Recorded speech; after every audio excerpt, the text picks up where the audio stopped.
जय हिंद प्यारे बच्चों, आप सभी का स्वागत है आपके अपने channel SD international school green city Jaura के ऑफिशियल चैनल पर।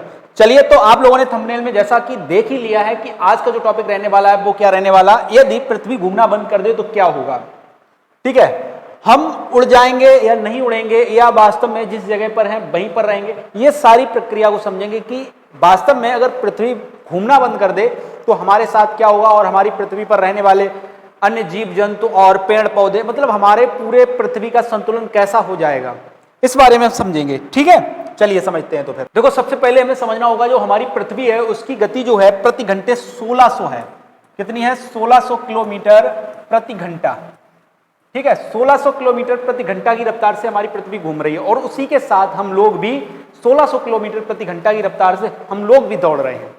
ठीक है, हम पृथ्वी पे हैं और पृथ्वी क्या है, 1600 किलोमीटर प्रति घंटा की रफ्तार से लगातार घूम रही है और भाग रही है सूर्य के चारों ओर।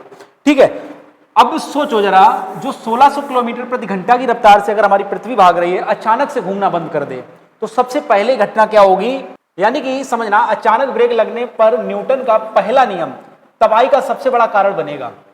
क्या कारण बनेगा, कैसे बनेगा? न्यूटन का पहला नियम, गति में रहने वाली वस्तुएं गति में ही रहना चाहती हैं, और कोई अगर स्थिर है यानी रुकी हुई है तो वो रुका ही रहना चाहता है जब तक उसमें कोई बाह्य बल ना लगाया जाए, कोई और दूसरी ताकत ना लगाई जाए। अगर कोई चीज गति में है तो वो गति में ही रहना चाहती है जब तक उससे रोका ना जाए। अब समझ लीजिए, पृथ्वी हमारी लगातार घूम रही है, भाग रही है अंतरिक्ष में, और अचानक से पृथ्वी में ब्रेक लग जाए तो हमारे साथ क्या होगा? हम लोग क्या रुकेंगे? नहीं, हम लोग उसी गति में आगे बढ़ जाएंगे, उड़ जाएंगे, है ना। ऐसे ही आप समझ सकते हो, जैसे चलती हुई ट्रेन या कोई चलती हुई बस या गाड़ी में आप बैठे हो और अचानक से ब्रेक लग जाए तो हम लोग आगे की तरफ झुक जाते हैं। क्यों झुक जाते हैं? क्योंकि गाड़ी की स्पीड 40 से 50, 60, 70, 80 किलोमीटर प्रति घंटे की रफ्तार से चलती है, और अचानक ब्रेक लग जाती है तो न्यूटन का पहला नियम वहां पर काम करता है। और न्यूटन का पहला नियम वहां पर काम करता है क्योंकि हम चल रहे थे एक 80 किलोमीटर स्पीड प्रति घंटे, 80 किलोमीटर प्रति घंटे की रफ्तार से हम चल रहे थे, अचानक ब्रेक लगी तो क्या हुआ? हमारी गति नहीं रुकी, हम लगातार आगे बढ़ने का प्रयास कर रहे थे। ठीक है, तो हमने क्या किया? हम आगे झुके और अपने आप का संतुलन बनाया, तब हम स्थिर हो पाए। ऐसे ही हमारी पृथ्वी के साथ होगा। अगर पृथ्वी रुक जाती है तो हम लोग नहीं रुकेंगे, हम लोग आगे बढ़ते चले जाएंगे उसी स्पीड से। सब कुछ जो जमीन पे बंधा है, मतलब जैसे जो भी है, हमारे अलावा इमारतें हैं, पहाड़ हैं, और जो भी हमारे धरती पर समुद्र हैं, वो भी लगातार स्पीड से आगे बढ़ेंगे। बढ़ेंगे कि नहीं बढ़ेंगे? अब जो पानी उनका स्थिर था वो क्या होगा? बड़े बड़े पहाड़ों को चीरता हुआ बड़े बड़े पहाड़ों को डुबा ले जाएगा वो, क्योंकि भागने का प्रयास करेगा 1600 किलोमीटर प्रति घंटा की रफ्तार से। अब समझना कि हम लोग तो रुक जाएंगे, पृथ्वी की सारी चीजें क्या है? गति करती रहेंगी। जो पृथ्वी पर हवा है 1600 किलोमीटर प्रति घंटे की रफ्तार से, वो भी भाग रही है पृथ्वी के साथ। अब जब हवा 1600 किलोमीटर प्रति घंटे की रफ्तार से चलेगी तो परमाणु बम जैसी क्या होंगी? तरंगे बनेंगी। ठीक है, तरंगे बनेंगी, जिससे क्या होगा? तबाही मचा देंगी। क्या होगा? तबाही मचा देंगी। जमीन भले ही रुक जाए लेकिन हवा 1600 किमी प्रति घंटे की रफ्तार से बहती रहेगी। हवाओं की रफ्तार इतनी तेज होगी कि वह परमाणु बम के धमाके जैसी लहरें पैदा करेगी। समझे बात? और क्या होगा? जो समुद्र का पानी है, जो बीच में है पृथ्वी के, जैसे भूमध्य रेखा की तरफ जो भी पानी है, वो सब ध्रुवों की तरफ भागने लगेगा। क्या होगा? ध्रुवों की तरफ भागेगा सारा पानी, और एक नए महासागर का निर्माण हो जाएगा। ये यहां से पानी सब भागता हुआ किधर जाएगा? ध्रुवों की तरफ भागेगा। किधर जाएगा बेटा? ध्रुवों की तरफ जाएगा, और ध्रुवों पर नए महासागरों का निर्माण हो जाएगा। ठीक है, अब समझना बेटा, पृथ्वी जो है दो विपरीत हिस्सों में बढ़ जाएगी। एक हिस्सा जो होगा वो सूर्य के सामने होगा, और एक हिस्सा क्या होगा?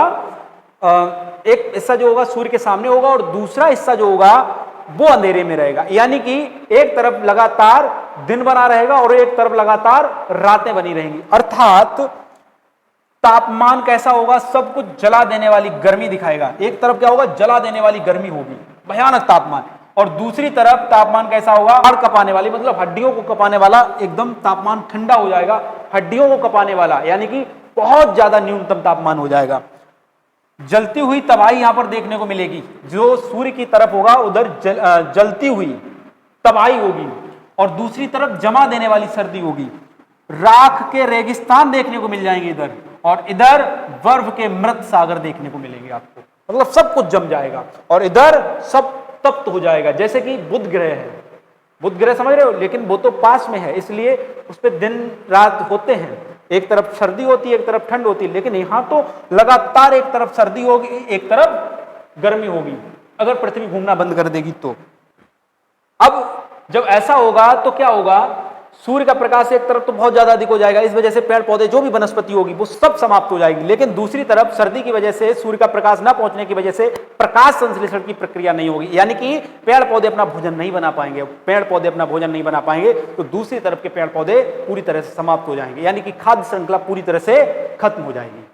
पृथ्वी जो घूमती है, पृथ्वी घूमने की वजह से ही गुरुत्वाकर्षण बनाती है, और अगर पृथ्वी घूमना बंद कर देगी तो गुरुत्वाकर्षण समाप्त हो जाएगा, और गुरुत्वाकर्षण समाप्त हो जाएगा तो हम सब क्या होंगे, पृथ्वी से ऊपर निकल जाएंगे। मान लीजिए तब भी हम अगर बचते हैं, पृथ्वी घूमना जैसे बंद कर देती है और हम बच भी जाते हैं किसी कारणवश, तो क्या होगा, पृथ्वी का जो बीच वाला हिस्सा है जिसे हम लोग बोलते हैं कोर भी घूमना बंद कर देगा। अब जब कोर घूमना बंद कर देगा तो क्या होगा, जो गुरुत्वाकर्षण बल था वो टूट जाएगा, और गुरुत्वाकर्षण बल जब टूटेगा तो पृथ्वी पर जो भी चीजें उपस्थित हैं वो सब अंतरिक्ष में चली जाएंगी।